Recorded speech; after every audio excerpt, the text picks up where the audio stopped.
kasih. Saatnya kita akan masuk ke segmen berikutnya, yaitu segmen pendalaman visi dan misi. Di segmen ini, Bapak Ibu, untuk seluruh paslon akan diberikan kesempatan untuk menjawab pertanyaan dari para panelis yang sudah dirangkum dan dimasukkan ke dalam amplop yang ada di belakang saya.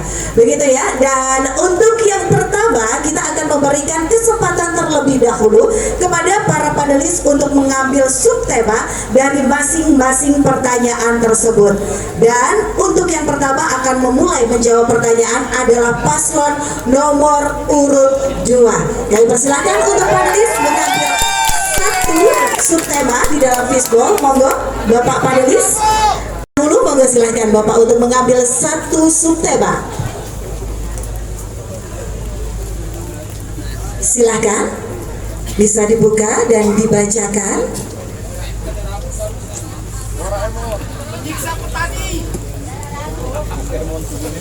Abok banjir nomor 2. Iya, jangan berutang. Ekonomi. Baik. Subtema untuk paslon nomor urut 2 adalah ekonomi, dan selanjutnya kami persilahkan untuk paslon nomor urut 2 mengambil huruf yang nanti akan menentukan pertanyaan yang akan Anda dapatkan. Silakan. Langsung saja Bapak. Hurufnya adalah, boleh kita lihat, dibuka saja. Huruf B ya Bapak Ibu, hurufnya huruf B. Baik, saya akan memilih ekonomi yang huruf B.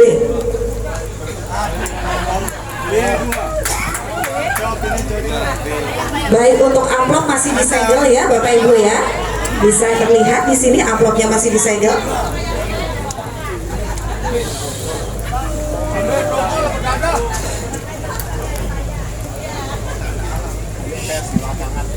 Pertanyaan untuk paslon nomor urut 2. Kinerja pengelolaan keuangan daerah Kabupaten Lombok Timur masih rendah, terlihat dari kecilnya kontribusi PAD terhadap APBD.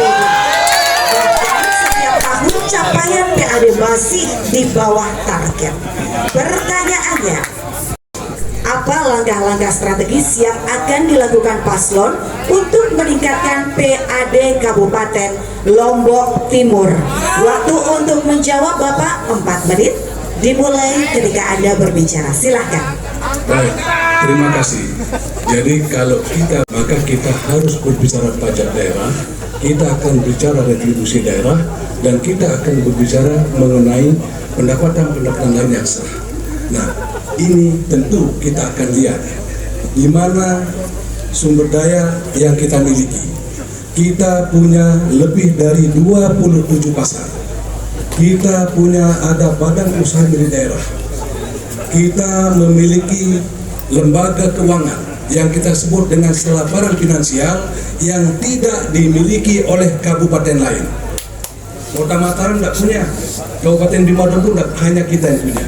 Ketika pada saat saya menjadi wakil bupati dulu, dengan adanya modal yang kita tanam di tempat itu kurang lebih sebanyak 86 miliar, kita selalu mendapatkan yang namanya dividen tidak kurang dari 6 miliar pada saat itu. Kemudian dari pasar-pasar 78 miliar tahun 2017-2018. Maka oleh karena itulah, Bapak Ibu sekalian, rupanya dari semua pendapatan si daerah ini yang harus kita lakukan adalah bagaimana kita membuat program kita sesuaikan dengan keuangan yang kita miliki. Kemudian bagaimana berikutnya uang yang kita miliki ini kita prioritaskan untuk bangunan-bangunan yang memang dibutuhkan oleh masyarakat. Maka ini menjadi hal yang harus kita perhatikan ke depan.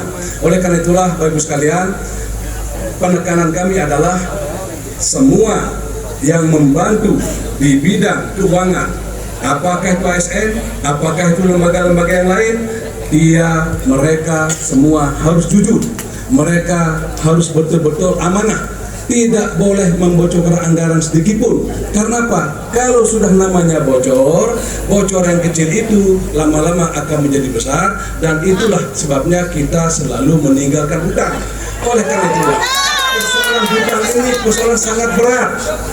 sangat berat. Dulu kami pada saat jadi wakil bupati menangani 38 miliar pada saat itu, dengan piawai, dengan segala macam kerendahan, dengan kesabaran sebagainya, mampu kami bagaimana menarik anggaran pendapatan di luar. Ya, satu contoh saja misalnya pada saat itu selama 10 tahun tidak pernah terjadi perubahan angka perolehan di bidang retribusi pasir dan batu pada saat itu. Saya langsung mengadakan perubahan dari 5.000 menjadi 25.000. Alhamdulillah pada saat itu semua hutang-hutang yang ada di tahun 2013 sebelum kami menjadi wakil bupati itu bisa terasi semuanya dan bisa kami lunaskan semuanya.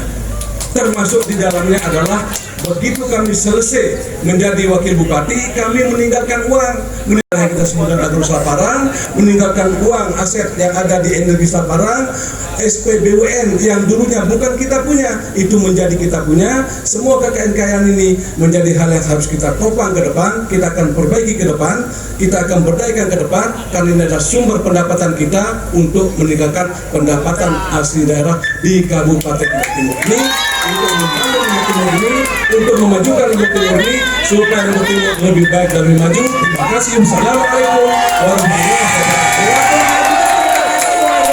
Berikutnya ya, kesempatan berikutnya adalah paslon nomor urut 3 dan kami persilakan untuk panelis mengambil satu kembali untuk subtema. Mohon tenang dulu Bapak Ibu.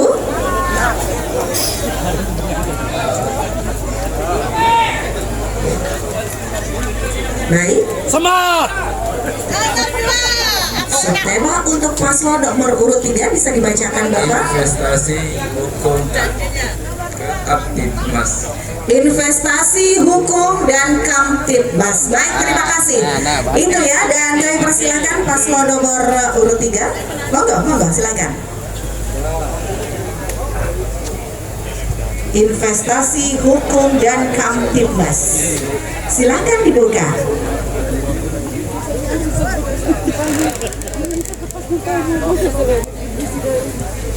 Hurufnya C. Baik, saya akan mengambil satu pertanyaan di investasi hukum dan Kamtibmas di huruf C. Ini ya Bapak Ibu, dan masih tersegel. Bisa dilihat. Ini dia. 2 surat.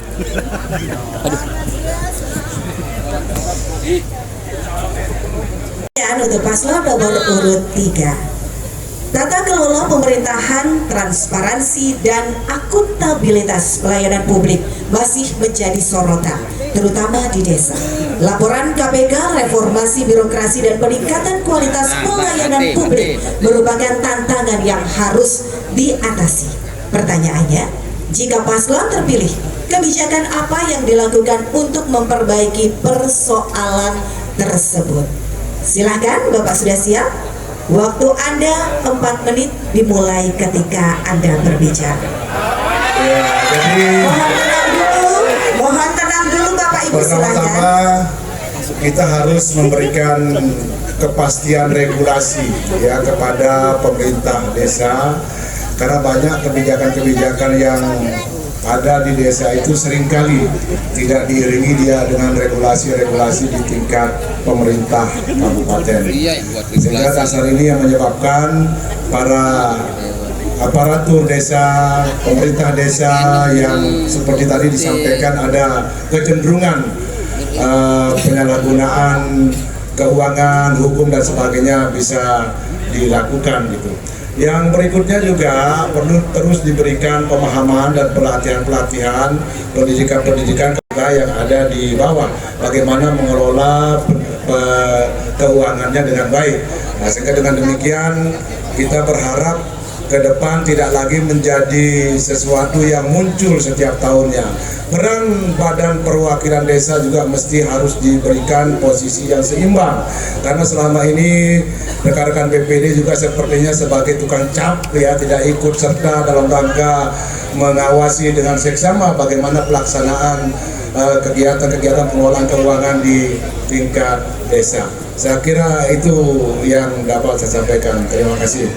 Waktu masih ada Bapak, mau ditambahkan? Mungkin dalam pelanggaran-pelanggaran yang dapat dilakukan dalam pengelolaan keuangan desa, ada sikap tegas, ada bentuk sanksi yang jelas dari pihak pemerintah. Sering kita dengar di bawah ada negosiasi kadang-kadang yang membuat barang ini tidak tuntas secara hukum. Nah, ini ke depan terutama kami dari pemerintah yang akan membawahi OPD Inspektorat, kami akan tegas. Tidak ada ampun bagi penyelewengan. Ini yang akan kami lakukan seperti yang disampaikan oleh Kak Tuan tadi paslon nomor 2. Tidak akan ada kebocoran-kebocoran. Kita maksimalkan pengawasan kita. Lembaga legislatif harus jelas bekerja sebagai lembaga pengawasan, dan semua tindakan kecurangan atau korupsi di tingkat bawah harus ditindak tegas. Terima kasih. Semangat! Waktunya masih tersedia, sudah cukup? Atau mau ditambahkan lagi? Cukup ya? Baik, kalau begitu kita tunggu terlebih dahulu untuk timernya kembali 0 ya. Terima kasih paslon nomor urut 3.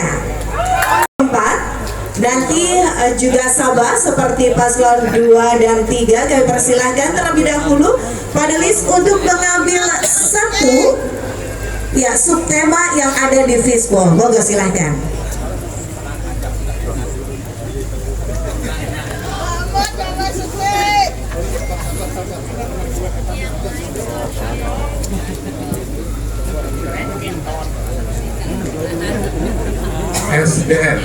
SDM. Baik, sumber daya manusia. Terima kasih. Dan kami persilakan paslon nomor urut 4 mengambil satu huruf untuk menentukan pertanyaan apa yang Anda dapatkan.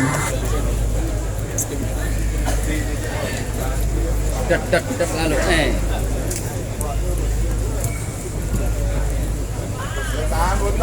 Ya, huruf apa? Huruf B ya. Baik.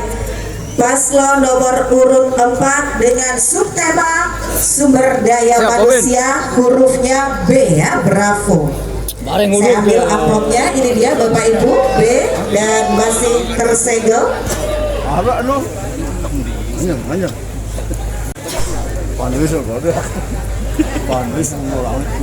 Baik, untuk paslon nomor urut 4 di Kabupaten Lombok Timur, kualitas dan kompetensi tenaga pendidik masih dirasakan belum optimal.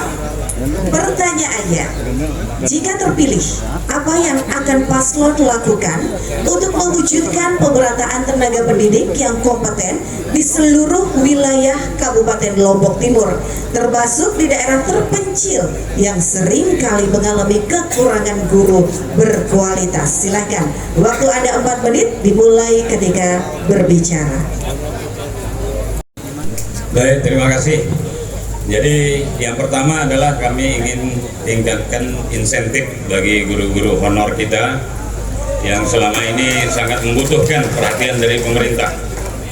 Kemudian yang kedua tentunya kami ingin meningkatkan kapasitas mereka, kapasitas dari guru-guru kita terutama yang di daerah terpencil ini, dari sisi kapasitas personalitinya, kompetensinya, maupun bagaimana upaya kita agar guru-guru yang ada di daerah terpencil ini mendapatkan perhatian sebagaimana mestinya. Salah satu lakukan di dalam upaya meningkatkan kompetensi mereka adalah kita ingin melakukan kerjasama dengan perguruan tinggi terkait dengan bagaimana meningkatkan kompetensi guru di perguruan tinggi yang ada fakultas keguruan dan ilmu pendidikan. Kemudian yang tidak kalah penting karena mereka mempunyai tantangan yang lebih besar daripada guru-guru yang ada di perkotaan, tentunya harus ada perhatian yang lebih dari aparatur yang ada di daerah mereka bertugas, yang ada di tingkat desa maupun kecamatan. Karena bagaimanapun pendidikan di Kabupaten Lombok tulang punggung kita untuk meningkatkan kualitas sumber daya manusia. angka putus sekolah dasar kita masih sangat tinggi. Ini menjadi PR tersendiri. Begitu juga angka putus sekolah dari sekolah menengah pertama kita masih sangat tinggi. Kewajiban pemerintah kabupaten belajar 9 tahun tentunya harus betul-betul kami perhatikan, sehingga kartu Lombok Timur Pintar akan kami keluarkan sebagai salah satu cara untuk memberikan perhatian di sektor pendidikan, terutama bagi siswa dan guru-guru yang ada di daerah terpencil. Kartu Lombok Timur Pintar kami alokasikan dari APBD untuk menutupi kekurangan dari bantuan operasional sekolah yang dikeluarkan oleh pemerintah pusat. Karena kami sadar walaupun biaya sekolah sudah gratis, tapi sana sini sehingga kadang-kadang terjadi berbagai macam pungutan. Sehingga atas dasar itulah perhatian kepada guru-guru daerah terpencil maupun siswa yang berlatar belakang orang tuanya tidak mampu bisa tercover dengan adanya kartu Lombok Timur Pintar yang dialokasikan dari APBD Kabupaten Lombok Timur. Tapi yang pasti untuk tenaga guru, ya terutama tenaga honor, kami ingin memperbanyak mereka untuk menjadi tenaga P3K ke depan. Dengan segala upaya mereka akan banyak terserap menjadi tenaga P3K. Dengan mereka terserap menjadi tenaga P3K, maka akan meningkatkan kesejahteraan dan masa depan mereka. Kembali untuk panelis mengambil satu buah subtema.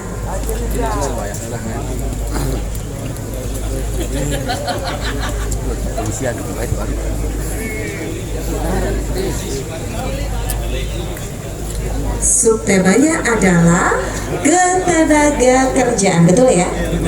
Siap. Baik, terima kasih panelis, dan selanjutnya kami persilakan paslon 5 mengambil huruf.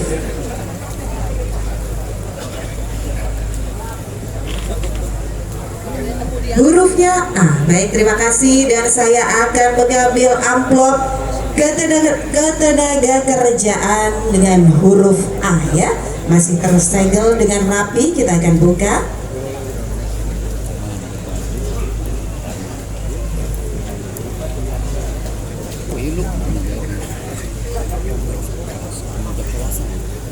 Sudah siap ya paslon nomor urut 5?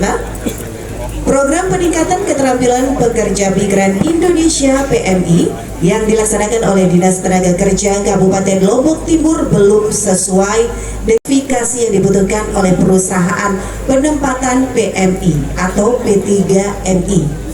Pertanyaannya, jika terpilih, kebijakan strategis apa yang akan paslon lakukan untuk meningkatkan kualitas PMI jika terpilih nantinya? Silakan, waktu ada 4 menit dimulai ketika Anda berbicara. Terima kasih. Terkait dengan pekerja migran Indonesia, tentu kita akan mengintervensi dari tahap awal sebelum berangkat juga pada saat mereka pulang. Nah, sebelum berangkat kita akan memberi pelatihan melalui Balai Latihan Kerja Komunitas sesuai dengan negara tujuan. Ada negara-negara tujuan misalnya di Timur Tengah, kemudian di Asia Timur, di Malaysia, bahkan sekarang juga sudah ke Eropa dan Amerika, termasuk di Australia. Karenanya kami akan memberikan pelatihan-pelatihan yang spesifik sesuai dengan penempatan yang akan dituju, termasuk sertifikasi. Karena sering tenaga kerja kita karena tidak memiliki kualifikasi, tidak punya legalitas sertifikat, sehingga gajinya menjadi sangat kecil. Oleh karena itu pelatihan yang kita lakukan yang berbasis kompetensi sesuai dengan negara tujuan. Selain itu kita juga akan memanfaatkan lembaga keuangan untuk memberi permodalan kepada calon-calon TKI kita agar mereka tidak menjadi korban rentenir. Begitu berangkat mereka jual sapi atau ngambil hutang, tetapi begitu pulang uangnya juga habis. Oleh karena itu ini akan kita lakukan pendampingan sejak mereka berangkat, saat mereka bekerja, dan saat mereka pulang, termasuk keluarga yang ditinggalkan. Kami akan membantu mereka melalui lembaga pendampingan sehingga anak-anak yang ditinggalkan, istri atau suami yang ditinggalkan juga terjamin kehidupannya. Jadi ini yang akan kami lakukan terhadap tenaga kerja Indonesia. Terima kasih. Waktu masih ada, silakan ditambahkan, Bapak. Sudah cukup. Nomor urut 5 ya. Baik, waktunya masih lumayan lama, tapi oke, kita langsung saja menuju ke paslon terakhir di segmen ini ya. Kita menuju ke paslon nomor urut 1. Silakan panelis untuk mengambil satu subtema. Udah.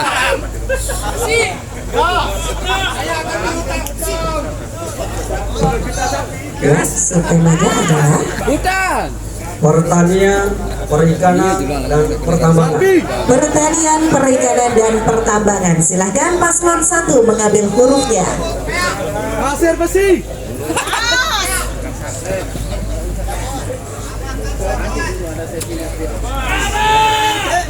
Hurufnya B.